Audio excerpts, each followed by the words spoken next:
President Kyagulanyi Ssentamu Robert Bobi Wine nga yakakomawo okuva mu ggwanga lya America okuwangula zawadi atandikidde mu Gia alangiridde omwaka 2024 mwaka gwa action mwaka gwa kutwala General Kaguta Museveni. Guno gwe mwaka ffenna gwe tubadde tulinda. Bw'oba bulijjo olinza akadde omukulembeze w'eggwanga Kyagulanyi Ssentamu Robert Bobi Wine alangirire ekikambwe eri General Kaguta Museveni ne gavumenti ye kiwedde akawangamudde gwe guno omwaka ogutwala General Kaguta Museveni. Buli kimu kigenda kukolebwa ebyeddembe eby'amateeka n'ebitali mu mateeka bigenda kukolebwa okulaba nga gavumenti ya Museveni yegwa omwaka guno. Kati nno mwambale musituke tutandike ekigambo kambikuwe abigayo kwegambire kubanga n'enkwe zonna ezibadde zirukibwa General Kaguta Museveni okutuusa ku President Kyagulanyi obulabe ng'okumutta okumutega ebimundu ebisango abamukwate bamubuzeewo kubanga omwaka bagutidde bamanyi action ejja byonna agamba babitebuka era babimanya kyovudde abadde balunze ekitebe kya balumbye ekitebe kya national platform okubaako bye bateekamu n'ate basanze nga bamagezi gaabwe mawanvuko okusinga aga General Museveni kyovula abalemereddwa ne bateekako kukola tondeka nyuma. Kati nno 2024 gwe mwaka gwe twali tulinda ffenna bulijjo kyasuubiza General Museveni bulijjo kyasuubiza bannayuganda akawangamudde tulakalira mbikuwe nnyo bassebo ne bannyabo nja kujja mulajja bulamu katonotono then oluvannyuma lwa byonna ndowooza tujja kufunayo ebibuuzo ebiva gye muli bassebo ne bannyabo. Tusoose kwebaza Katonda olw'okutusomosa omwaka 2023 n'otukkiriza okulaba guno mwaka ogwa 2024. Twafiiriddwa abantu baffe bangi omwaka oguwedde waliwo n'abaakatuvaako kati twongera obassa musaala zaffe nga bwe tugenda mu maaso okulwana okulaba nga kye baali basinga okulwanirira tukituukiriza wakiri tubaweesa ekitiibwa. Njagadde n'okuyozaayoza liida waffe omupya mu paliamenti Right Honorable Joel Ssenyonyi sebo tukuyozaayoza. Tweraba nnyo bwe tukulaba naffe tweraba mu ggwe era tukusabira nti Katonda kukkiriza kuwa amaanyi gwe ne ttiimu yo eddoboozi ly'abantu ba bulijjo liwulikike ne bayayanira liwulikike ku fulo ya paliamenti mu buweereza bwammwe. Omwaka guno njagadde tugutandike nga tujjukira bye tuyisemu omwaka oguwedde ate nga bwe tunuulira ebiseera eby'omu maaso. Omwaka oguwedde nga bwe mujjukira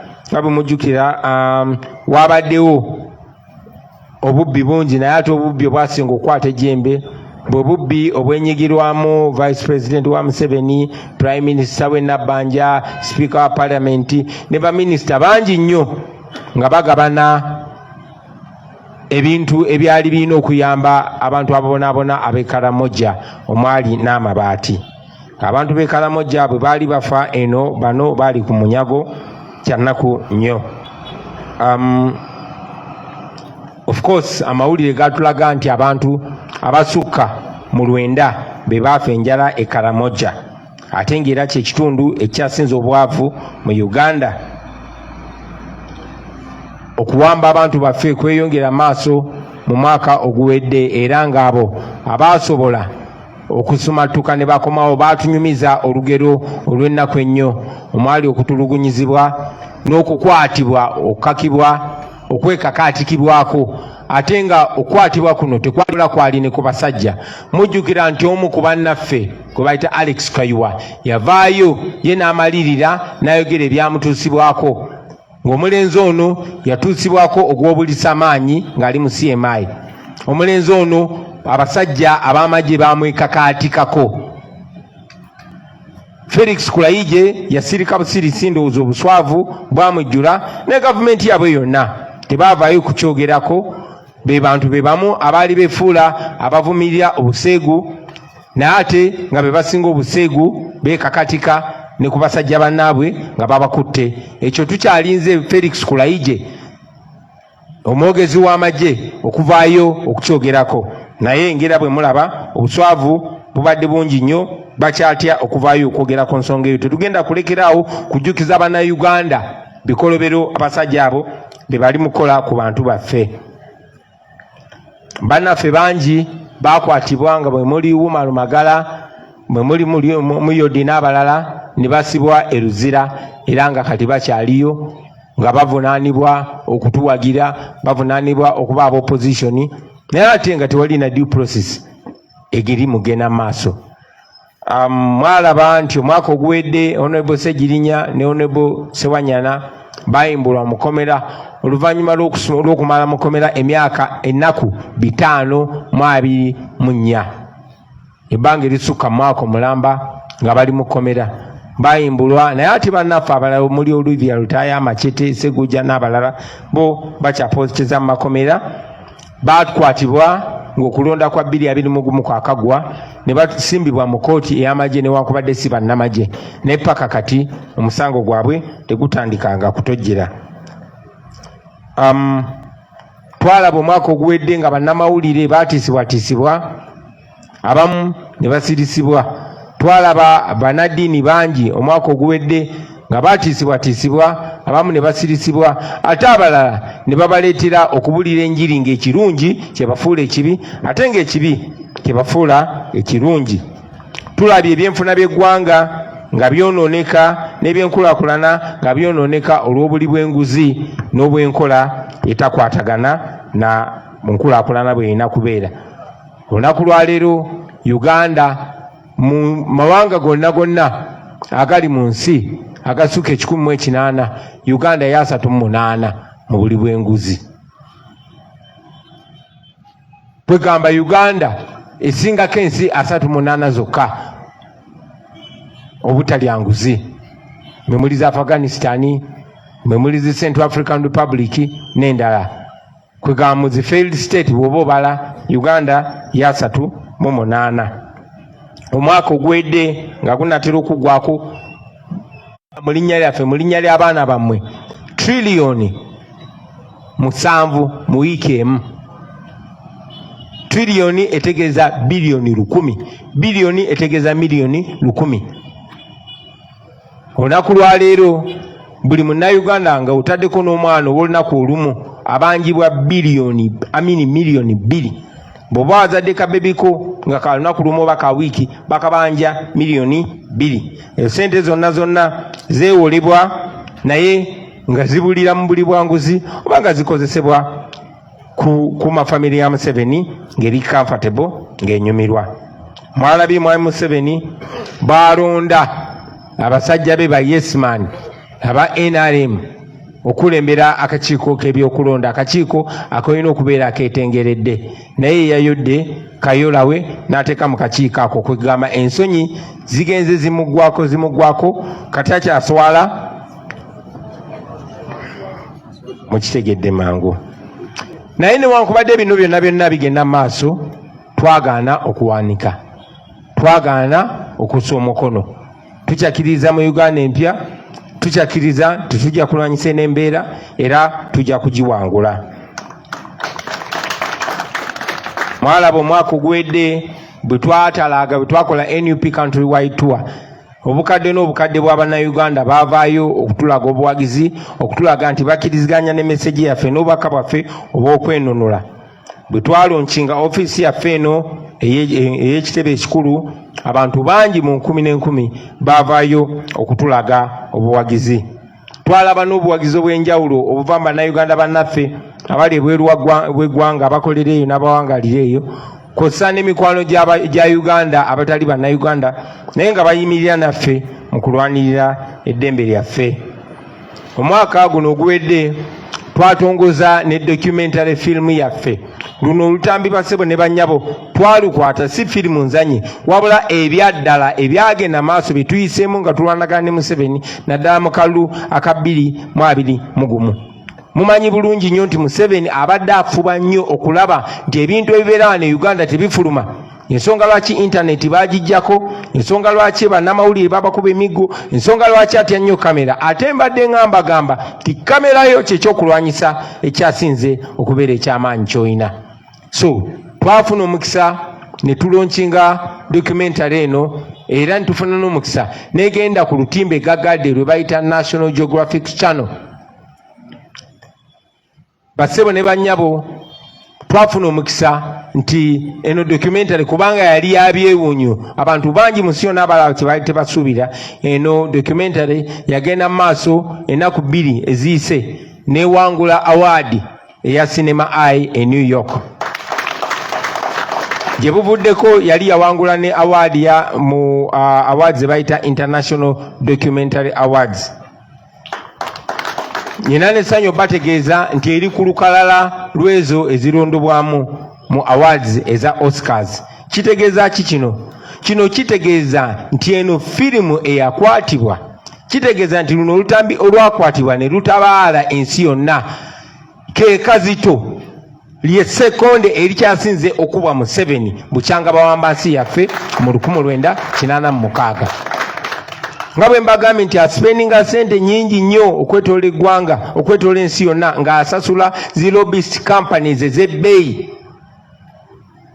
Kampani emu namanyako nti yalinga agisasula biliyoni 4 buli mwaka, naye ng'asasula essuka 10 okusiiga ekifaananyi ekirungi n'okulaga nti e Uganda tuli mulaala. Naye ku guno omulembe teyasobodde kikola era twasobodde omwambula ate nga tukyagenda maaso n'okumwambula. Kati ensi yonna emanyi Museveni olwaki kyali. Museveni tayawukana na Mobutu Sese Seko. Museveni tayawukana na Amini lwakuba Amini ate ye mulungiko okusinga Museveni.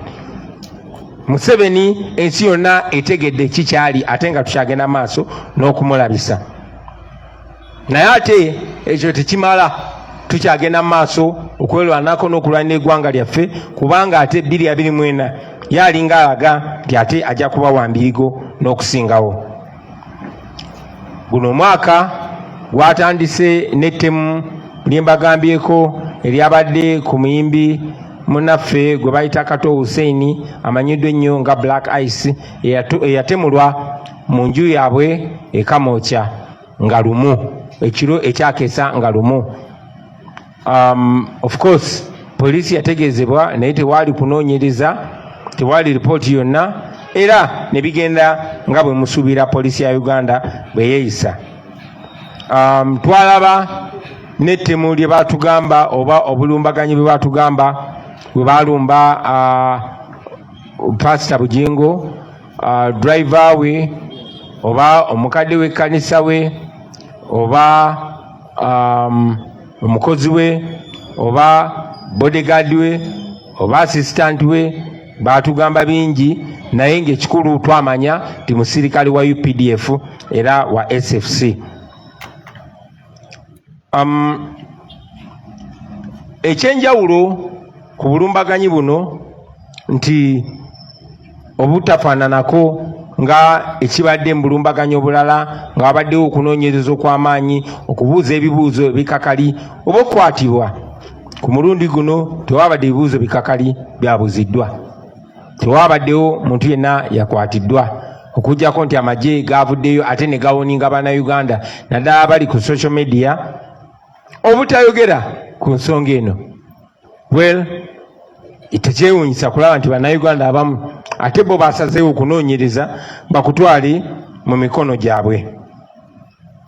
Munajjukira nti buli bulumbaganyi obaddewo gavumenti ya Museveni ebadde evaayo nnyo mangu nebuteeka ku ADF era wayitawo akaseera katono ne bayoolayoola bannayuganda okusinga abasiraamu ne babaleeta ne babaparadinga maaso ga bannamawulire. Tetugamba nti waliyo ADF, nedda, tetuwakanya kubeerayo kwa ADF, naye era tetuwakanya nsonga nti kisoboka okuba nti gavumenti ya Museveni yeekola bino byonna. Kisoboka okuba nti gavumenti ya Museveni either yenyigira mu matemu gano ne mukozesa emmundu kuba yeziina, oba nga bamanyi abatemu bano naye nga tebaagala bwagazi kubatulaga. Mujja kujjukira nti minisita wa Museveni yavaayoko mu parliament n'ategeeza eggwanga nti abasirikale abaalabibwa ku street za Kampala nga bakuba abantu baali bavudde West Africa. Mulajjukira nti Jamiru mukulu gwe batugamba nti yakulira ADF yakwatibwa ku mawulire ng'awoggana ku kkooti awo nga ku State Square ng'agamba nti Museveni, gavumenti ya Museveni yeewa ssente n'ebyokulwanyisa abayeekera ba ADF wadde amawulire tegakisaako siira. Mujjukira ne mutabani wa Amin, Hussein Lumumba Amin, bwe yakola vidiyo omwaka oguwedde n'atutegeeza nti Museveni ye yali yawamba era yatemula omugenzi Ben Kiwanuka kubanga n'emmotoka eyo UUU emu 71 mu myaka gye7 Museveni alabwako nga yagivuga embaale ate ng'emmotoka eyo yali yawamba Ben Kiwanuka era nga poliisi, Uganda poliisi ebiseera ebyo yali yagiteeka mu biwandiiko byayo. Ekyewuunyisa nti ne mwami Museveni mu kitabo kye kye bayita Sowing the Mustard Seed yavaayo nakkiriza nti ye yali avuga emmotoka eyo era yagitolokeramu mu bulumbaganyi gavumenti ya Uganda y'ebiseera ebyo bwe yakola ng'erumbye akabinja ke ak'Abatujju embaale mu quarters ebiseera ebyo. Ndowooza mulaba ensonga nnyingi nnyo ezituleetera okukkiriza nti bano abantu batemu. Naate tekikomawo, mujjukira nti minisita wa Museveni General Kayindo Tafiire yavaayo edda e Bushenyi nga baziika Doniya Teberondwa nakkiriza nti mu biseera byabwe eby'obuyeekera baalumbanga ebyalo ne bakwata abakazi ne batta abantu nga bambadde uniform za gavumenti ya Milton Obote nga baagala okuvumaganya gavumenti y'Obote. Era muze mukiraba nti n'olunaku lwaleero bagula abantu ba pokopoko bagezeeko okulwanyisa n'okwonoona ekifaananyi kyaffe abalwanira enkyukakyuka mu Uganda. Bamanyi n'okugula abazzi b'emisango abatemu abamanyiddwa nga Sobbi babakolere emirimu gyabwe emikyafu. Ekyennaku bamaliriza nga nabo babatemudde. Mumanyi bulungi nnyo nti waliwo enteekateeka ez'ekyama mu gavumenti ya Museveni okututemula abakulembeze b'opposition naddala ffe aba NUP. Mwalabye Honorable Zaake yavuddeyo n'akyogera ku Twitter tiyafunye information tiwaliwo plan ey'okumutemula.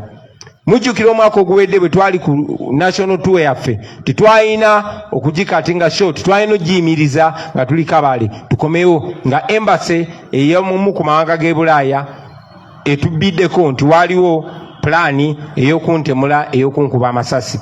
Era tekyewuunyisa kubanga mulina n'abasirikale, mulina n'abantu abakwata mundu si basirikale, ne mulina n'abantu be mwalaba nga bakutte mundu nga bakiikitana nazo nga tuli ku trip eyo. Era n'omuntu omu eyali akutte mundu nga gezaako nsemberera nga maze n'ogikokinga esasa litadde mu kyemba, security team yange yamukwata ne bamujjako emmundu ne bamukwasa poliisi maaso ga kamera. Neera nga bulijjo byaggweeraawo naye poliisi nembuzaawo bwetyo. So njagala mumanye nti bano abantu balina okuba nga bali mu kutegeka bwongo bw'abantu, bateekawo nsonga za ADF. Ffe obwongo bwaffe bulobere ku ADF basobole otulumba okututemula nga mujja kulowooza ti ADF yetutemudde. So temubongoota.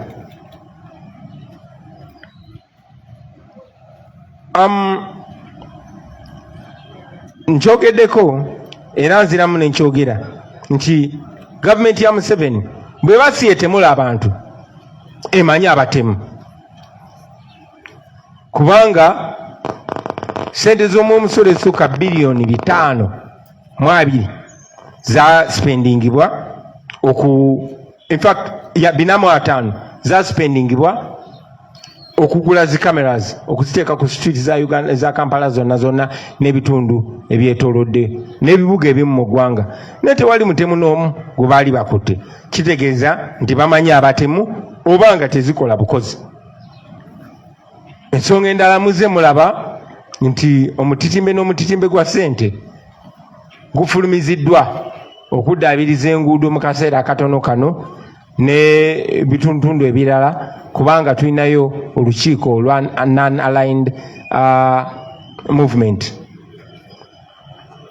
Tuwagira nnyo Uganda okutuuza enkiiko bwezityo kuba obaolyawo singa ebadde ensi ekulemberwa obulungi enkuŋŋaana bwezityo kitegeeza nti sente nyingi ezigenda okuyingira mu ggwanga kitegeeza nti bizinesi abannansi zigenda kufunamu naye ate ekintu ekibadde kirina okubeera ekyomukisa kimaliriza nga kifuuse kikolimo kubanga n'olukuŋŋaana okufaananako ngeri olukuŋŋaana lwa Kyogamu lufuukidde bannayuganda ekikolimo bizinesi essuuka mu 3,000 zaataataaganyiziddwa oba okuggalibwa bannayuganda bangi bayoleddwa nga kwotadde n'abo abatalina maka abatalina waabwe abali ku nguudo bayoleddwa ne basuulibwa mu makomera mulabye engeri gye basibye enguudo ne bataataganya n'ebyentambula byonna byonna nga bikolebwa mu linnya ly'olukiiko ate nga balufunamu beeba ab'olubatu abatono bannannyinizi woteeri bannannyinizi shopping mall bannannyini bintu ebifunibwa busosi ekyono kyannaku nnyo nti Uganda tekyatunuulira bigenda kuyamba bantu bannansi baayo wabula ate etunuulira ebyo ebigenda okuyamba abantu abatono ab'olubatu ebyo nga biri bwe bityo basebo ne bannyabo tusigala tukyalemeddeko tusigala tukyali ku mulamwa gwaffe njagala kumaliriza nga mbasaba obutagwamu maanyi njagala okumaliriza nga mbajjukiza nti bwe mulaba bayidde awo wenyini mukwatira ddala mwalabye nga minisita Museveni bali omunsi avaayo ng'alagira bannayuganda okuseka oba enjala ekuluma oba onyize oba wasuze tolidde olina okuseka ng'abagenyi bazze baleme kumanya nti muli mu kunyigirizibwa kakati ekyo ate nze njagala kibalage ti ate mwe mulina kola ekiri opposite bano abantu tebaagala balabisa mbasaba mubalabise mu ngeri yonna yonna esoboka tugende maaso nga tulaga amawanga gonna gonna agatwetoolodde ago Museveni gabbamu ssente ago galimbalima nti buli kimu kiri mulaala wano mu Uganda mukozese buli mukisa gonna gonna okubalabisa omwaka guno njagala obbasaba tusonge ennyo olugalo ku nnyingo namba 3 ya constitution yaffe ennyingo namba 3 mu constitution etulagira okukola buli kimu kye tusobola okuzzaawo enfuga ey'amateeka bwe beewambiddwa mukimanyi nti tuli mu buwambe enfuga gye batufugiramu si y'amateeka so constitution etulagira egamba tetulina tetuli bubezi baddembe kulwana kozesa ngeri yonna yonna okuzzaawo enfuga ey'amateeka wabula kitukakattako n'ate tekomaawo etuwa n'obukuumi protection nti omuntu yenna yenna ne bw'aba akwatibwa ng'alwana okuzzaawo enfuga ey'amateeka tabeera na musango ensonga lwaki tosangangayo omuntu alwana kujjako Museveni kooti gwesalidde musango nti gukusinze tekisoboka kubanga constitution etulagira okulwanyisa Museveni dikiteeta okumuggyawo era constitution etuprotectinga tine bwoba okwatibwa kasitooka kasa tobadde olwanyisa bwannakyemalira amateeka gakuprotectinga basobola okukuuma ku limandi basobola okukuba emiggo naye tebasobola kukusalira musango ne gukuka mu vi kubanga obeera okola ekyo constitution kyekulagira so njagala obbasaba muleme kuggwamu maanyi tukole buli kimu kye tusoboka te njagala obbasuubiza and I want to say this in English as well that we can only promise we as NUP and of course together with other forces of change to work so hard to ensure that we weaken dictator Museveni and ultimately we cause his fall. Tetwagala obasuubiza ffe ng'aba NUP nti tujja kukola kyonna kye tusobola era ne bwe kiba kyetagisiza tukolaganire wamu n'abalala bonna bonna abalwanyisa okuggyako dictator Museveni tulabe nga tumunafuya ultimately tumusindikirize tumugye mu ntebe eyo gye yewaŋŋamyamu. Mwebale nnyo mwebale ddala abasibo ne bannyabo kompuliriza njagala obbagaliza omwaka omupya ogw'emirembe. Mwongere obwala webale ino webalire ddala okutubisa mu bigambo ebyo ezira kye tujja kuyiramu. You have heard the president loud and clear abagambye nti ati okulaba nti ensonga ze tulina ku mitima ne bano abakyadde mu nnyonyo bazikola ki bazimanya okugeza okutandikira ku kizimbe kye batuddemu Museveni yatubbye biliyoni 85 ekyo akimanye n'abatudde mu kizimbe bakole ki bakimanye. Nze ntandikidde eyo sijja kwongerako kirala. We are going to take questions. Thank you very much, Mr. President, for that presentation, and I will take questions very quickly because we want to leave soonest most. Any questions from the press? Yes, 1. Namakumbi, definitely 2. Gender sensitivity baba tebaweddeeyo. Mr. President oyogedde bulungi ebibuuzo teri toyanzireke. Let's have Sister Namakumbi to ask the first question.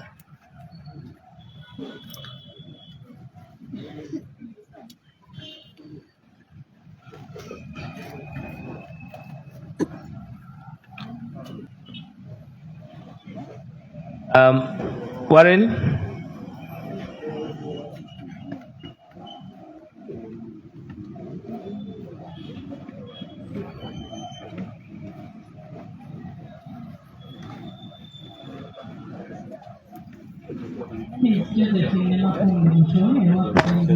And my question is to the President about the security threat. Have you engaged the police about it? Because we've got information that the just structure conversations that are going on among the opposition, and they say they don't give it attention. Have you tried to engage them about this, and what's the response? Uganda Sababa TV. Mwami Museveni yavuddeyo n'alonda by'abakama okukulira akakiiko k'ebyokulonda mu ggwanga. Last time bwemugamba nti yabadda munadda mu kalulu emulonda nga yakubira okubba bwemugamba mwami by'abakama Museveni era nga yakulira akakiiko k'ebyokulonda okulonda okuddako oba mugenda kuva mu byokulonda. Question endala egenda ya wa mukyala wa Ngadi Human Rights. Yavuddeyo n'agamba baasasanya ssente obukizimbe bw'essente era ayagala bamwongere ku ssente nga banoonya emizimu gy'abantu 18 bemugamba nti tebaliyo. Baasasanya ssente nyingi nga banoonya abantu abo. Twagala otuba ku opinion yo ku nsonga eyo gw'olowooza mukyala wa Ngadi avuganya ne General Muhoozi David yavaayo n'asoma alipoota ku bantu abaabula ate nga ye wakakiiko kaidde agamba tebaliyo. Thank you. Thank you very much. Baweddeyo ndowooza. Thank you very much. We only had 2 questions.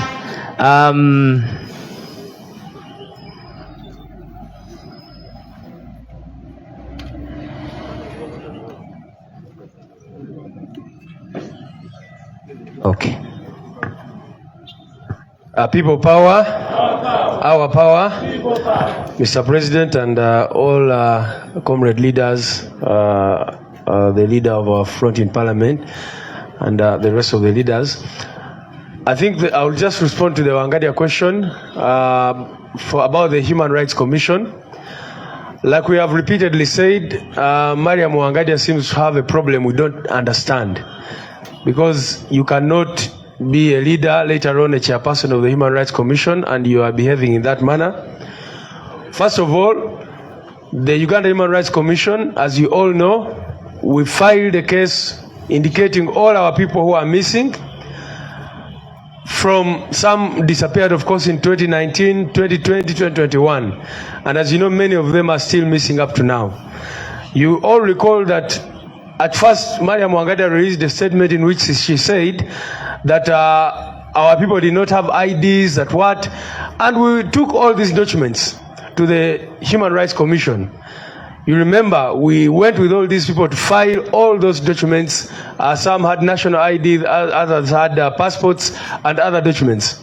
But up to now, the Human Rights Commission has never called those people to, investigate, to follow up. It is not up to Mariam Wangadia to say that we are no longer going to investigate these cases. The Constitution commands the Uganda Human Rights Commission. And Wangadia needs to understand that she is not the Uganda Human Rights Commission. The Uganda Human Rights Commission is an institution set up by the Constitution of Uganda, and so she cannot say that tetugenda biddamu, like she was saying. The law commands her to investigate. So we gave them all the other details regarding our missing persons, and it is our expectation that they will go on to tell us where these Ugandans went, because many of them were taken away by the military, by the police. You know, at one point she said these people are non-existent. She said they are ghosts. And then in the next minute, she said that these people are abroad. So how can you say that people are ghosts? And then the next minute you say that they went to foreign countries. And the next minute you say the RDC of Kayunga parading a man who they said was Lukwago Martin. So that is to tell you that they are just a confused lot, because they are violating human rights with impunity. But we want to warn the Uganda Human Rights Commission generally, because Wangadia works with other commissioners. If Wangadia has decided to become what she has become, let the other commissioners speak out. Because if they do not, then they are also complicit in the abuse of human rights that is going on in this our country. Those people are taken to safe houses and subjected to torture and other all manner of things. So, kusonga ya Wangadia, ngabwe nyonyode, tuwateekayo list y'abantu baffe bonna. Bwe basooka okufulumya alipoota yaabwe, bagamba nti bano abantu tebalina IDs, tebalina ki, newankubadde abamu baali babituteyo. Twava wano nga bwe mujjukira ne family z'abano abantu ne tubatwalira byonna byonna ebikwata ku bantu baffe abaabuzibwawo. Naye basewo ne banyabo ne wetwogerera olunaku lwaleero tebabayitanga okufindinga out oba okutubuulira ki ekyagenda mu maaso. Instead bwe babatuukiriranga bababuuza mwagala ssente meka musobole okuva ku nsonga z'abantu bammwe. Kaakati oli bw'omutuukirira n'omubuuza nti gavumenti ekuweeyo ssente meka osirike. Abamu nga bwe muze mulaba bagezaako okubayingiza biddiiru nti baveeyo bagambe nti NUP erimba. Naye abantu abo kubanga kituufu abantu babuzibwawo bakyagenda mu maaso n'okubanja abantu baabwe, naffe nga bwe tubayambako, era tetugenda kusirika mpaka era tukoola mwenna mwenna abali bannayuganda tugende mu maaso n'okubanja abantu baffe ababuzibwawo. Webale nnyo. Kale mwebale nnyo. Thank you very much. Our able, eloquent Secretary General. Give him another hand applause for his espousing of these issues. Please allow me invite my boss, the party spokesperson, but most importantly now the leader of government business of the National Unity Platform. Thank you. Two things quickly. One is the question of missing persons and Mariam Wangadia. You see, before we closed off Parliament had resolved that there be a thorough inquiry into this issue. Now, the Uganda Human Rights Commission, meant to be at the forefront of that, its chairperson wants to confuse us. You see, you can be confused, but you should not try and confuse everybody. We are not that confused. You can't say one thing today and another thing tomorrow. So this is an issue, and I'm glad, Mr. President, a couple of my colleagues are here, members of Parliament. Others have not been able to make it. We have tasked them, we are handling the budget framework paper. So we have tasked them to keep forth. We want to encircle that whole process. As the opposition, we are going to produce our own budget. What we think, this is the budget that must run the country. Very critical things that are important to us. So as Kasaija Matia and whoever will be presenting their own budget, we are going to have our own budget as the opposition, which we think this is what works for the country. That instead of, for example, deploying a lot of money, buy military tankers and that kind of thing, can we pay our officers in uniform better? Can we build better housing for them, etc., etc.? That's just an example of the things that we must be able to focus on. But that's a discussion for another day. I was just emphasizing that it's good some of my colleagues are here. This is an issue that we have not dropped the ball about. We are picking it up as soon as Parliament resumes. In fact, some of us are even thinking, why don't we begin by pushing Mariam Wangadia out of office? Because if you do not know, then you're irrelevant. Sign out, let somebody else come in place. We had her predecessor who died, unfortunately, Honorable Med Kagwa.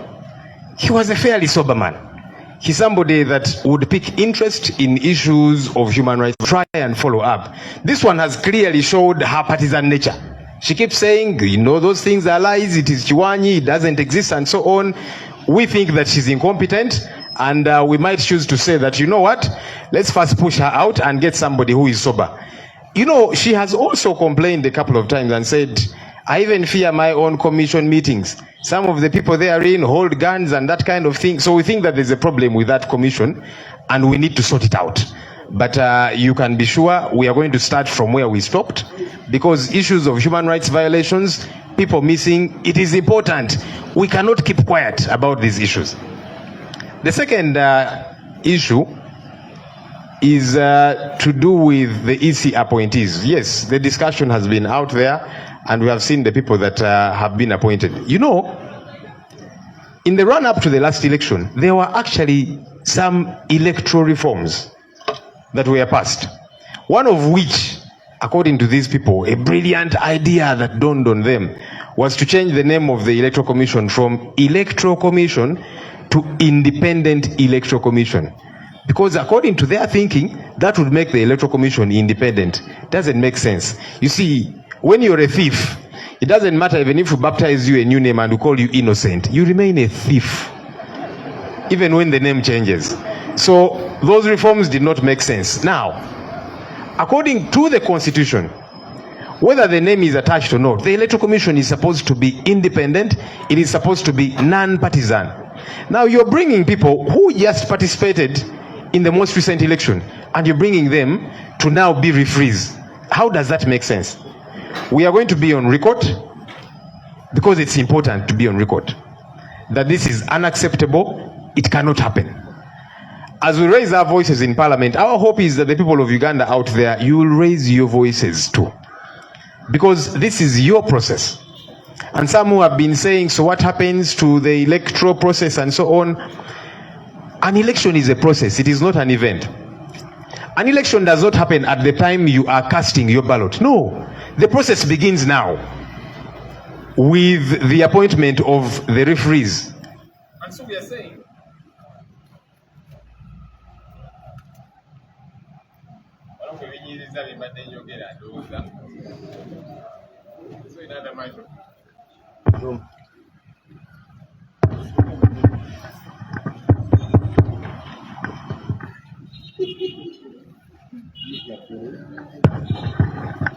Njabida, I was saying that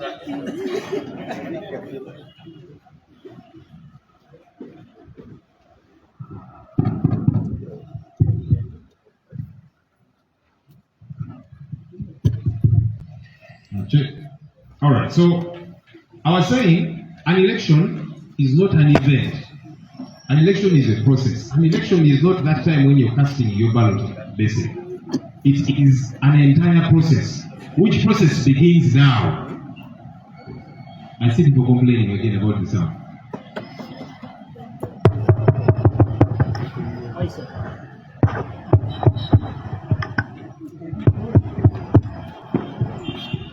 I check, are we good? Okay, I will reiterate what I was saying. An election is a process, it is not an event. Some of us think that the election is that time when you're casting or whatever the case might be. It is a process. And the process has begun. With now the coming on board of these referees who we see are partial, they are partisan. And we are rising up to say no. That's us getting involved in the election process. So some of you are saying, will you get involved in the election process and that kind of thing? We are saying this process belongs to us as the people of Uganda. And it begins with appointing the referees. So we don't agree with appointing referees who are partisan, appointing referees whose side we know. It does not make sense. And we want to be on record, even in Parliament, to say that this is unacceptable. So the process has started. Those that have been wondering about the election process, it has begun. So us saying no to these partisan referees It is us saying this process belongs to us. Don't try and take it away from us. And it must be conducted in a particular manner. Ensonga eya Mariam Wangadya, mukyala Wangadya. Ne Wangadya? Mariam Wangadya akulembera akakiiko aka Uganda Human Rights Commission. Munange ensangi zinazenga ayogera ebintu bingi ebitakwatagana, ebitategeerekeka. Omanyi oyinza okubanga gwe oyina obuzibuzibu ng'olina confusions ezizo, naye ate tetujja kukkiriza ku confusing oba kubuzaabuza bannayuganda bonna. Nedda, okwebuzaabuza gwe kwesigalize gwe nga gwe, naye tetujja kikkiriza nti ate ogezeeko okubuzaabuza ffe ffenna. Oyogedde kino ebitategeerekeka, anti abantu abo tebaliiyo, simanya n'ab'enganda zaabwe ensonga zino tebazeetaaga, tebaziriiko. Twali wano ne tugamba nti kale famire zino katuzisombe ne tuziteeka mu baasi ne national ID z'abantu abo ne tubatwala ku ofiisi ya Wangadya. Yayita Manju n'adduka emisinde n'agenda. Ate nga zagamba abantu bano tebaliiyo n'ab'enganda zaabwe ensonga tebazifaako. Ayogera ebintu ebitategeerekeka. Ffenna abamu tulowooza nti kubanga Parliament gye twakoma eri nga tugenda mu luwummula nga tugambye nti ensonga zino twagala wabeerewo okunoonyereza okwaddala, okwannamaddala, inquiry. Naye tulowooza oba tusooke na kusindiikiriza Mariam Wangadya ono kubanga byakola tabitegeera. Oba oli awo tulina n'otandikira nti omuntu ono tumugyemu obwesige agobebwe. Kubanga munne eyaliwo nga tannayingira omugenzi Honorable Med Kagwa, ye munnange ensonga zino yaziteekangako essira ez'okunyigiriza bannansi ng'agamba nti wano waliwo obuzibu tunoonyereze. Naye ate kaakati ono Wangadya okusookera ddala alagira ddala pate ye gy'ali, kugamba alagira ddala sayidi gy'aliko. Tonnanoonyereza ate ogamba nti mulimba. Ate kaakati obulimba obugyewa nga tonnanoonyereza. Ate n'ekirala alaga nti ebintu bino tabitegeera oba oli awo bimuzitooyeeko. So nga twagala alekulire, bw'aba tayagala kulekulira tumusindiikirize ave mu ddiiro. Kubanga ensonga zino ziri serious, ensonga ez'okubulankanya bannayuganda, ez'okubabuzaawo. Era ekyo mukisa omulungi babaka bannange abamu we bali wano we twakoma we tugenda otandikira. Ate nga bwe ŋŋambye nti oba oli awo mu kutandika tutandike nga tugoba Mariam Wangadya, tubeere n'abantu abamanyi kye bakola. Ensonga eya Electoral Commission, kubanga twawulidde nti bagezaako kuyingizaawo abantu abajja. Akalulu akawedde nga tetunnakagenda namu, waliwo electoral reforms quote and quote. Era ekimu ku ebyo baakyusa erinnya erya Electoral Commission ne kifuuka Independent Electoral Commission. Kati bo nga balaba bakoze kya mutawaana nnyo. Naye ate nga bwe mukimanyi omuntu wabeera nga mubbi ne bw'omukyusa erinnya n'omuyita innocent asigala mubbi. So kakati okukyusa erinnya ne mugamba nti atutekeko aka independent, tekikyusa kasita enkola eba tekyuse, tewali kye mba mukoze. Kakati balonze abantu abasinga ku bo bakeetaba mu kalulu ke twakavaamu, ate kakati bazze nga baddiifuli nti kakati be bagenda okusala okulonda. Wakabyetabamu okyalina obusungu bwo, oyina sayidi gy'ogwako, ate kakati ozze nga ddiifuli. Tekisoboka. Era ffe twagala okubeera ku record ne bannange mu Parliament ogamba nti kino kikyamu, tekisoboka, era twagala kisimbira kuuli.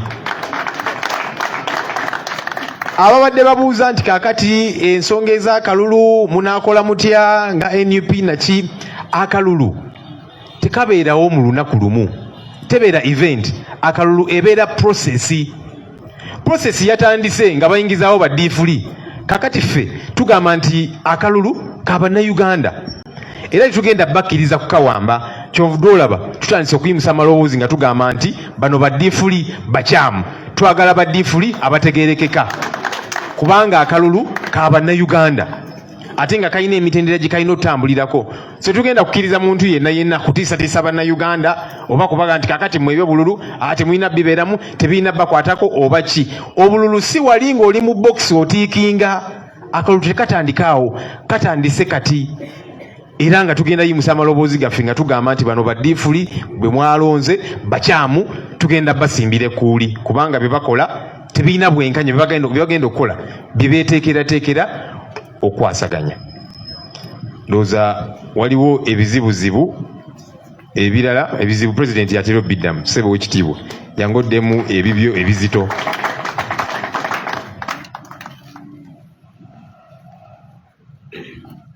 Honorable Senya asaze okundekera nze ebyettemu.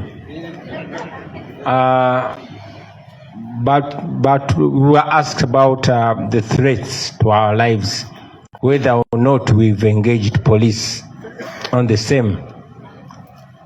It is not a secret that this is a criminal police. It's not secret that the police is part of the mafia, you know. I have personally survived assassination attempts by the police and the military, and you've seen it. But anyway, coming to these particular cases, you all remember that after the intelligence we got from one of the friendly embassies, indeed the regime conceded to the same, but claimed that that was reason for them to stop our nationwide tour because there was an assassination attempt on my life. They claimed it was terrorists, not them. And then one of these so-called terrorists was captured on camera. And you all remember Inanga was wondering why we did not arrest the man, why we did not grab the man. A few days later, another man showed up with a loaded gun, targeting me. And this time, we heeded to Enanga's advice and wrestled the man down, disarmed him, and police was seen unloading the gun. We handed the man to police. That was the end of the story. So, we have every reason to believe that these are criminals that we should not trust, that we should just expose because they are part of the plan. Mu Luganda, batubuuza nti okutya kuno oba okwekengera ku ttemu lye tusuubira nti baagala otukolako. Poliisi twali tugiyingiza mu nsonga zino. Poliisi of course twagibuulira. Munajjukira nti oluvannyuma lw'okufuna information nti waaliwo abatemu abaali baagala okuntemulira e Kabale nga tuli mu national tour ya NUP, twategeeza poliisi ne tutegeeza n'ensi yonna. Naye era poliisi nayo neevaayo negamba kituufu waliwo pulaani ey'okututemula. Naye bo ne bagamba nti baterrorist oba abatuju be bapulaaninga otutemula. Era ne bakikozesa ng'ensonga ey'okutustopinga oba otutangira okwetolola eggwanga nga tulirambula. Wayita akaseera katono, kamera zaffe ne zikwata omusajja eyalina pisto era ne tumulaga ensi. Naye omwogezi wa poliisi Mwami Enanga n'avaayo n'agamba n'atubuuza lwaki omusajja oyo tetwamukutte ow'emmundu. Of course nga kyabulabe, naye wayita ennaku ntono omulala n'alabibwa ng'alina emmundu ng'amaze n'ogikokinga abolako just kutta muntu. Ne tugendera ku magezi Mwami Enanga ge yali atuwadde, era abakumi baffe ne bamukwata oyo musajja ne bamuggyako n'emmundu ne bamukwasa poliisi. Era kamera zammwe bannamawulire zaalaga ensi ng'emmundu eyo bali mugi unloadinga nga yali amaze ogikokinga. Omusajja oyo twamukwasa poliisi, naye era we byakoma tetwaddamu kumuwuliza, tetwaddamu kuwulira bimukwatako. Poliisi nakyo nekisirikira bwetyo. So ebyo n'ebirala bingi bituleetera okukkiriza nti ddala kituufu eno poliisi ya Museveni be bamu ku bamafiya, be bamu ku batemu. Tetubalinamu ssuubi lyonna lyonna. Tubategeeza kuba tumanyi nti ofiisi ze balimu za ggwanga era bajja zivaamu sigale nga Uganda Police. Ekyenjawulo nti nga bamaze ogenda Uganda Police ejja kubeewereza bannayuganda so si muntu omu, naye nga tumanyi nti be batemu era tubalinamu bwesige bonna. Mwebale nnyo. Mwebale ino, mwebalire ddala. Ebisigalire mwidda biwulire nkyo kunamwatulira. So mungane ndete Honorable Alan Mayanja aida atuweyo sale efundikire ekiketezo kino ate nina muti abasirivia nga bwe yeteekateeka amatanta okwidda okwemba the struggle is over. Thank you so much. We can raise up for the closing prayer. Our Lord Jesus Christ, we thank you for the message you have got from our President. Let not just be words, but let them be action. We pray for everyone in jail. We pray for our political prisoners. Our Lord Jesus Christ, as we are living in this space, keep us alive, keep us energized, so that we can overthrow the dictator. We pray in the Lord of our Jesus Christ. Amen.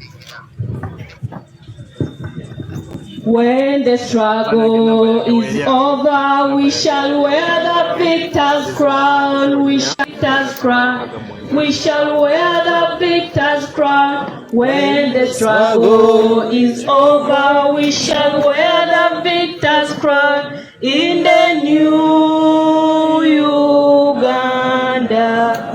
People power, our power, people power. NUP, everywhere.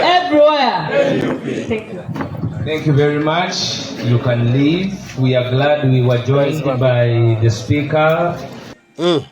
Byebyo mubiwulidde bulungi bye bigambo bya President Kyagulanyi Ssentamu Robert Bobi Wine olwaleero Makerere Kavule agambe tuyinza kuva mu struggle tetuyinza kendeerako wadde n'akamu tetuyinza bibalekera tulina bisigalamu ate nga tujja bisigalamu kuba tulina okulwanira mu mateeka gonna ekisoboka nti ate twesibe nnyo ku kawaayiro ka ssemateeka akagamba obuyinza buli eri ffe okulwana okujjawo nakyemalira singa mulaba omuntu yenna nga ali mu kumenya ssemateeka kikkakatako ggwe nange okulwanyisa omuntu oyo mu mbeera zonna oba okozesa kwekalakaasa oba okozesa bbomu oba okozesa mmundu toba na musango singa oba ng'okolesa olwanirira ssemateeka w'eggwanga ali mu kumenyebwa omuntu omu kati we twogere olwaleero General Museveni ali ku ssemateeka waffe amenya kitukakatako okwata emmundu bwe ziba za kukwatibwa okwata bbomu bwe ziba za kukwatibwa okwata ebipandu byaffe biba nga bye birina okukwatibwa